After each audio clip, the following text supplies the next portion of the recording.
What's going on, Unfazed crew? Hope you guys are doing well. It's time for another never-ending watch list episode. And this one might be pretty quick tonight because at least the first movie, I don't have a whole hell of a lot to talk about. Anyway, let's get into it. 2026's Evil Dead Burn, directed by Sébastien Vaniček, written by Sébastien Vaniček and Florent Bernard, and starring a whole bunch of people. I didn't take the time to memorize their names, so here they are, listed on the screen. The cast of Evil Dead Burn. So what was this movie about? Let me try to remember. It's been a little over a week since I saw it, and it was so unmemorable, I'm already starting to forget it. Sweating, sorry. So this woman, her husband dies in a tragic accident. He's driving his car drunk, and he hits a deadite, and he ends up dying. And she goes to find some solace with the family, and one by one, everyone in the family starts killing each other and turning into deadites themselves. And it was a mess, dude. It was an absolute mess. Literally, that's the plot. Just a family reunion with a bunch of deadites. And something about some knives. I was kind of spacing out halfway through, but there were some ceremonial knives that the deadites cared about. And I don't know, I wasn't really paying attention. But yeah, that was it. Evil Dead Burn. What did this movie do well? I had really good cinematography. I'll give them that. Very good cinematography. Had some good kills, definitely. If it had one thing going for it, it had some gratuitous violence and some practical effects. I was actually reading up on it, and majority of the effects in there were practical effects. So good makeup and good effects. So I will give them that, definitely. Aside from that, let's jump into the negatives. First of all, this movie didn't need to be made. It didn't even feel like it was connected to the Evil Dead franchise, really. They have the aesthetic down, but that's it. It's almost like they know nothing about the original Evil Dead films and are doing their darndest to push as far away from the original vibe as possible, which I think sucks and is killing the franchise. And this was just gore porn, man. It's kind of ironic because I was reading up on the trivia for this movie, and it said that the director didn't want gore porn. He didn't want it to be just buckets of blood. He wanted to have more of a story. And I think it was quite the opposite. It was just gore porn, just kills, just violence, and hardly any story at all. Definitely not a story worth telling. I just think it was stupid. It was lacking humor. I mean, they tried to throw in some jokes with the grandma, but you can only make so many jokes at the expense of the old dementia lady, You get away with one or two maybe, but having that be your sole comedic relief in an Evil Dead film just sucks, And there was a lot flawed with this film. There were a lot of flaws. I just think they kind of need to go back to the drawing board with these. I think Sam Raimi's still active and healthy. He should get back to directing these.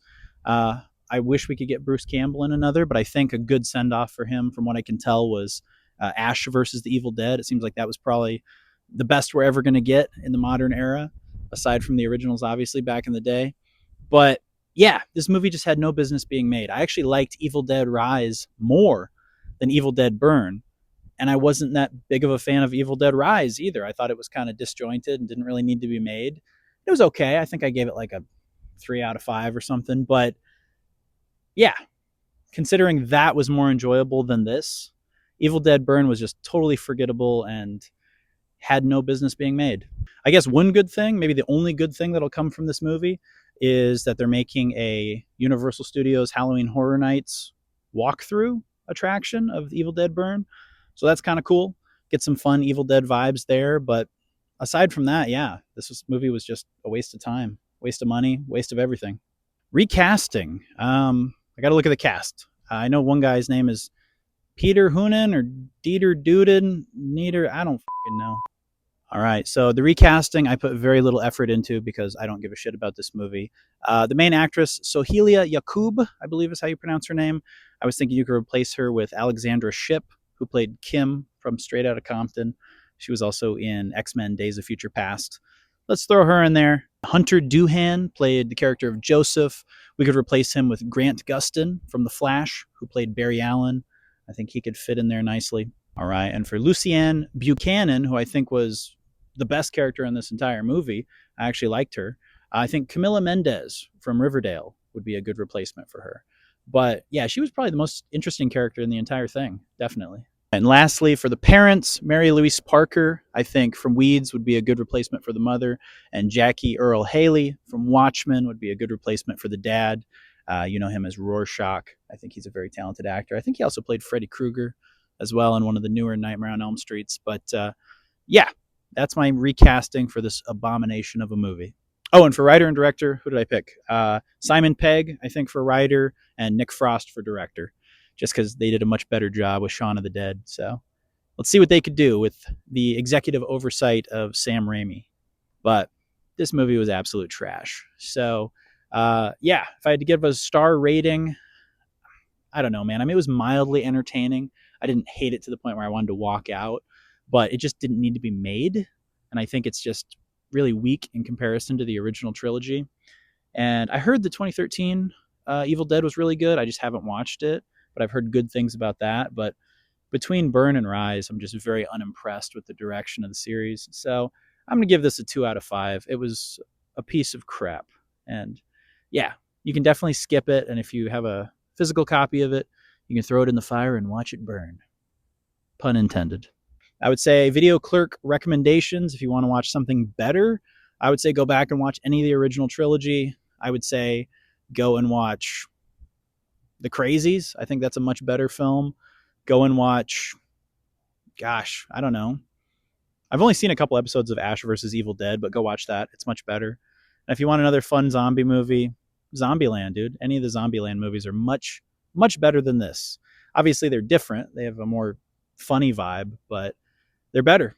They're better than Evil Dead Burn. So go check those out. And on one of my last reviews, someone left a nice constructive comment, and I'm not being sarcastic. It actually was constructive. And it said, try to connect the two movies that you're reviewing in the middle. Try to find some common ground and do it in the middle instead of at the end. So this is for you, whoever commented that.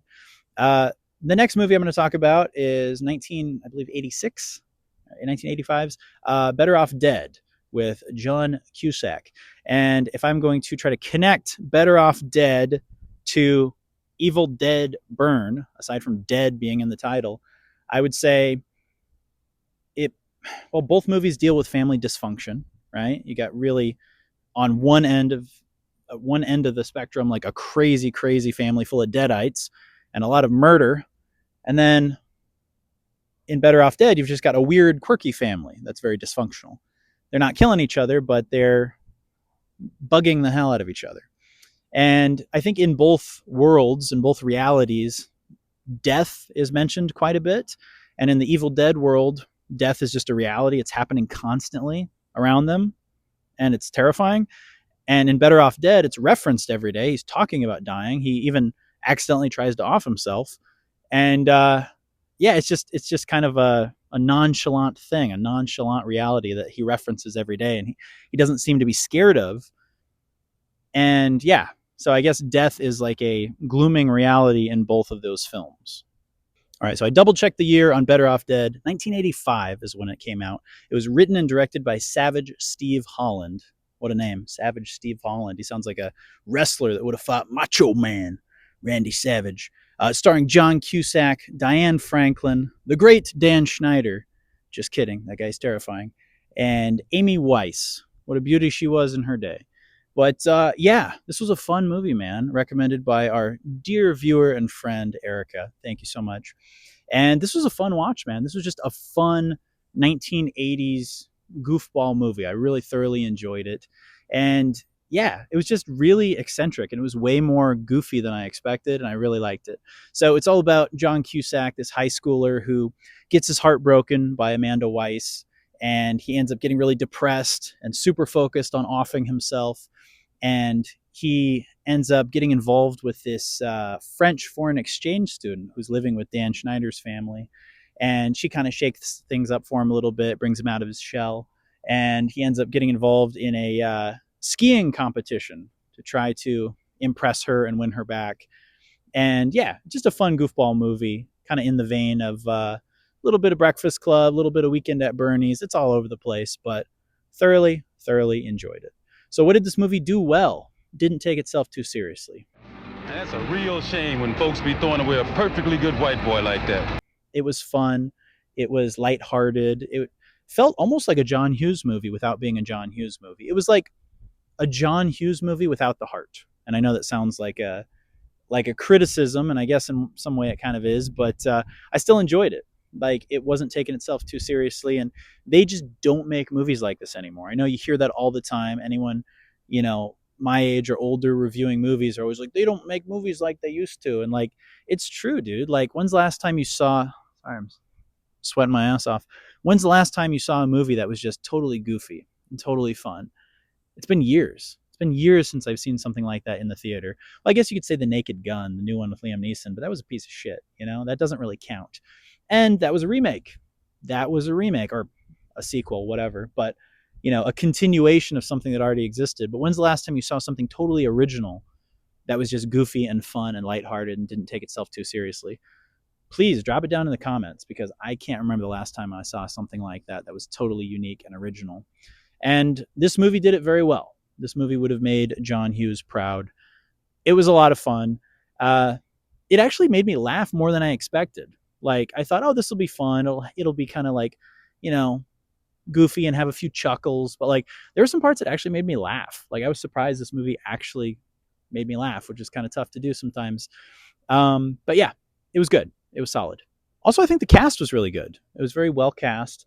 I'm glad I didn't realize that was Dan Schneider until after I watched the movie, because I think that would have just, every time I would have seen him, I just would have focused on all the weird, creepy shit that he did at Nickelodeon. If you don't know who Dan Schneider is, look him up. He's a creep. And yeah, he's in this movie, and his character was good. I mean, his creepiness worked very well, and his grossness worked very well for this character. And his character was enjoyable. But yeah, Dan Schneider himself, not enjoyable. But yeah, so I'm glad I didn't know that was him until after I watched the film. What could this movie do better? I don't know, man. I don't want to knock it too much. It's not that type of movie, But I would say, yeah, a little more heart. Maybe like, it was kind of missing that John Hughes touch a little bit. It could have benefited from a little more depth, I think. But like I said, it's not that type of movie, though. Its whole purpose was to be goofy and absurd and kind of, yeah, just kind of not of this world, And yeah, I'm not going to knock it too much. It was fun. All right, so some fun facts about this movie. Savage Steve Holland actually was so distraught, the director of the movie and writer, he was so distraught about losing his girlfriend in high school. He actually tried to end his life, multiple times, and he got caught by his mom trying to do it, doing the exhaust pipe into the car, and or the tube on the exhaust pipe into the car window, and I guess he got busted and tried to play it off like everything was fine. And then he thought it was so funny in a dark, sadistic way that he started writing down all these different ways to end oneself, and it kind of evolved into this script. So yeah, fun fact. Another fun fact, John Cusack hated this film the first time he watched it. He got through about 20 minutes of it. Then he told the director, Savage Steve Holland, that he absolutely hated it and that he tricked him into making a piece of crap. And he didn't admit until like 30 years later that he thought the movie was okay, but could have been better. And lastly, Henry Winkler, the Fonzie, was responsible for getting this movie greenlit. I guess he was a fan of Savage Steve Holland and knew him somehow and was a fan of his short films. And he went to bat for him with the studio and said, hey, let's get this movie made. And he thought that John Cusack would have been a good lead. Also, Henry Winkler was a huge, huge factor in getting the first Rocky film made, because he was buddies with Stallone, and he went to bat for him at the studio at the time as well. So without Henry Winkler, you wouldn't have Rocky or Better Off Dead. So thank God for the Fonz. Also, if you like Henry Winkler, check out Barry on HBO. It's very good. All right, my favorite part of these videos is doing the alternate universe casting. So for John Cusack's character of Lane, I would recast him with Jonathan Silverman from Weekend at Bernie's. I think he would be great. The dad, Al, played by David Ogden Stiers. I believe I'm saying his name right. He was very funny. I think he was great. I think Charles Grodin would be a worthy replacement, because I think Charles Grodin is absolutely hilarious. For Diane Franklin's character, Monique, the French foreign exchange student, I would pick Ali Sheedy from Breakfast Club fame. I think she would be great. And for Dan Schneider, I don't know. I don't know who would be able to fill those shoes. I don't know, man. Maybe the guy who played Augustus Gloop. I don't know. I feel like that guy's too sweet, I don't even know the actor's name. But I don't know. Dan was just perfect. in that rare instance, Dan was perfect for what the role called for, you know? And for the character of Beth, who kind of causes all of this heartache to begin with in the movie, I think the beautiful Claudia Wells from Back to the Future, the first Back to the Future, the original Jennifer, would be great. She was beautiful. She was a heartbreaker. And we really didn't get to see enough of her in the 80s. She's a legend because of Back to the Future, but I would have liked to have seen her in a few more things. All right, and for writer-director, I think Arthur Hiller, who directed The Lonely Guy with Steve Martin and Charles Grodin. Check it out if you haven't. And he also did Hear No Evil, See No Evil with Gene Wilder and Richard Pryor. Great movie as well. And for writer, I think Jim Abrams, who wrote Hot Shots. What would I rate this movie overall? I don't know, man. That's tough because, like, it's kind of one of those where you can't grade it too harshly because it is what it is. It's just goofy. It's there to entertain you. It's not taking itself too seriously. It's just a fun, stupid little movie. I'm going to give it a solid 3.8 out of 5. 3.8. It's not perfect, but it's fun. I'm glad it exists. And, you know, it's not as good as Weekend at Bernie's. It's not as good as Weird Science, but it's fun. It's somewhere in that realm, you know? So if I had to do my video clerk recommendations, I would say Weird Science. I would say The Lonely Guy. If you like this, you'd love The Lonely Guy. It's like very similar humor, very absurdist. And like I said, Weekend at Bernie's. I would even say, yeah, Hot Shots, Airplane, movies like that would definitely fit into this vibe nicely. But The Lonely Guy, I think, is very, very similar. Like they could have been in a shared universe, you know? All right, so that concludes my review of these two movies, Evil Dead Burn and Better Off Dead. Better Off Dead, worth a watch, fun and goofy. If you like some good 80s comedy. And Evil Dead Burn, just forget it exists. It's a piece of shit. So anyway, I bet you nowhere else on the internet are you going to find a review of those two movies back to back. Nowhere. It's not going to happen. Not going to happen. Never has, never will. And that's why you like me. Make sure you're subscribed, guys. Make sure you're subscribed, because where else in the internet are you going to get such riveting content? Anyway, thanks for watching, guys. Remain unfazed.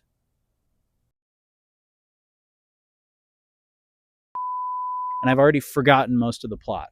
They go to this house. They visit the family. Everyone starts turning into Deadites and killing each other. And something about some knives. I don't know. There were like some ceremonial knives that they were looking for that had something to do with the Deadites. And I was spacing out, man. I don't know. I don't know. I don't know. I don't remember. All right. So for recasting, let's think. I would say Jim Abrams.